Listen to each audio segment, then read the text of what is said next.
La cicatrisation, en fait, c'est l'élément le plus important en chirurgie esthétique. Si on n'a pas une belle cicatrice, notre chirurgie, elle est ratée.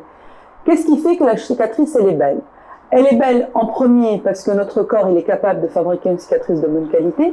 Et pour ce faire, il ne faut pas apporter beaucoup d'agression à un corps.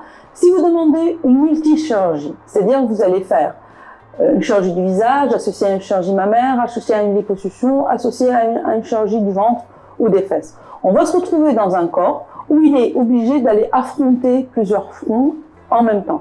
Et automatiquement, la qualité de la cicatrice, elle en prend un coup. Il faut absolument enlever tous les éléments qui dérangent la cicatrisation. L'anémie entraîne une mauvaise cicatrisation. C'est pour ça qu'il faut avoir un bon taux d'hémoglobine quand on fait une opération esthétique. Il ne faut pas fumer ni pendant, ni après, ni avant la cicatrisation. Plus vous fumez, et moins bien sera votre cicatrice. Et bien sûr, il y a les soins qu'on va donner et appliquer à la cicatrice. Une cicatrice qu'on met à rude épreuve une semaine après ou 15 jours après, en reprenant une activité physique importante, en reprenant du sport, en reprenant un travail qui est assez pénible, automatiquement la cicatrice, elle ne sera pas dans les meilleures conditions pour être la plus belle et la plus discrète. Il y a d'autres moyens, c'est-à-dire les soins post-opératoires sont importants. Il faut hydrater la cicatrice, il faut mettre des crèmes très grasses sur les cicatrices. Il faut utiliser tout ce qui est... en fait, les crèmes cicatrisantes en elles-mêmes, il n'y a pas beaucoup de différence entre elles. Ce qui est important, c'est de prendre soin de la cicatrice.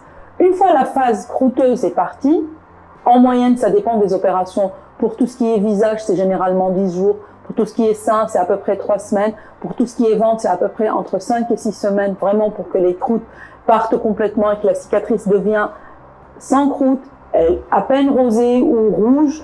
Et à partir de ce moment-là, c'est un autre moyen qu'on va utiliser, c'est les massages. Plus on va masser notre cicatrice, bien sûr sans se faire mal, sans s'irriter, et plus on aura une cicatrice de bonne qualité. Pour ce faire, on a plusieurs crèmes.